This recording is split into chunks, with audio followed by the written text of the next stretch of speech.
In the last section, we started talking about component lifecycle methods. I told you a little bit about when each of these different methods get called, but that doesn't really answer the question of why we might use these at all. So in this video, I want to talk about exactly why we would use the component did.Mount, did.Update, and will.Unmount lifecycle methods. Let's get to it. Okay, so a couple notes on each of these different lifecycle methods. First off, you've already seen the constructor, and I think you already understand that the constructor function is a good place to do our state initialization. And that's exactly what we are doing right now, right here.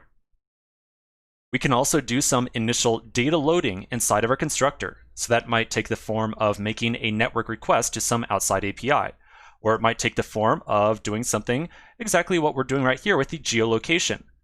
We want to attempt to get our user's position the instant that we know that we are going to show this component on the screen. And so placing the code for that inside the constructor would be one possible solution.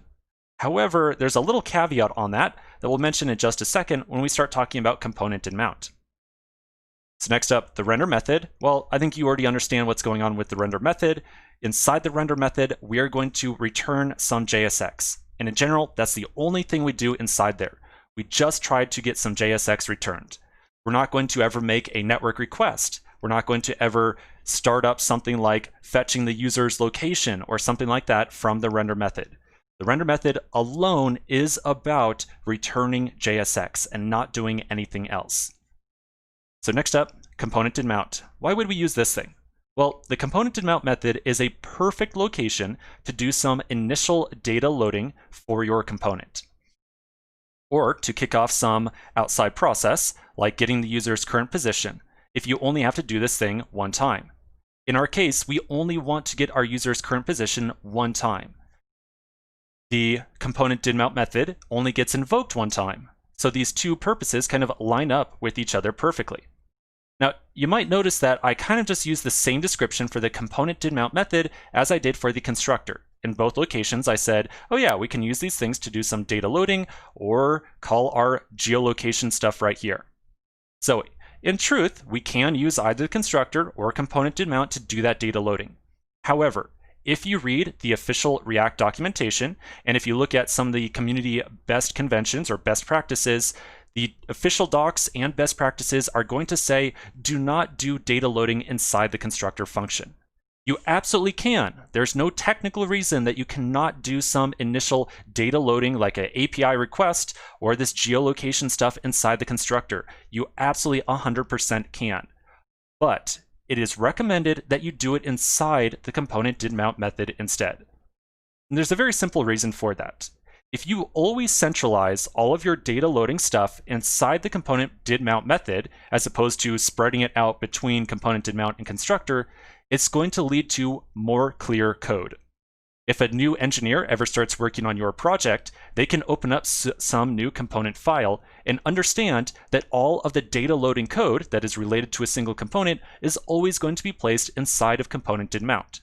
So although we can technically spread out data loading stuff between the constructor or the component did.Mount lifecycle method, it is recommended that you put it all inside of component did.Mount. So we're going to take that advice to heart. We are going to define a component did.Mount method, and we are going to move our get current position call right here to that lifecycle method. We'll take care of that refactor in just a moment, but for right now, let's finish talking about these last two. Now the component did.Update method gets called every single time that a component is updated for any reason. Maybe our state changes or our component gets a new set of props from its parent.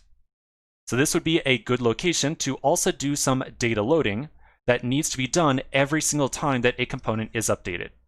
A good example of that would be if we want to make some type of network request every single time that a user clicks on a button, or every single time that they enter some text into an input, or every single time that we get some new props from a parent component. So if we want to make multiple data loading requests every time a component is updated, start looking at component did.Update. Now finally, component will.Unmount. Now this one is a little bit more challenging to talk about because we don't have a good example of why we would use it just yet. But suffice it to say, the component will.Unmount method is used anytime that we are about to remove a component from the screen and we need to do some cleanup after it. We used to use the component will.Unmount method way more frequently anytime that we were using with using React with non-React libraries. A good example of this would be if we were making use of, say, Google Maps inside of a React application. But thanks to some newer features in the React world, it doesn't get used quite as often. We will look at some examples where we have to use component will unmount in the future. So for right now, just understand that we use this lifecycle method for doing cleanup. Okay, so one last thing I want to mention here. This is technically not the entire list of lifecycle methods. There are 3 other lifecycle methods called should_component_update, get_drive_state from props, and get_snapshot before update. The reason that I did not put them in this diagram right here is that these lifecycle methods are very infrequently used. There's only a tiny subset of cases where you would ever consider implementing these lifecycle methods. And so as you are beginning your journey with React and you are learning it for the first time, it is far easier to just ignore these and not accidentally make use of them. You do not want to use these lifecycle methods unless you are very sure that you have to. And so in general, best to just ignore them until you're in a scenario where you think to yourself, oh wow, I cannot make this component work with just component did mount or did update or the constructor and so on. Once you get into that scenario, that's when it is time to start researching these lifecycle methods. We will look at these later on inside the course, but like I said, for right now, it's best to just focus on this set right here and learn these very well.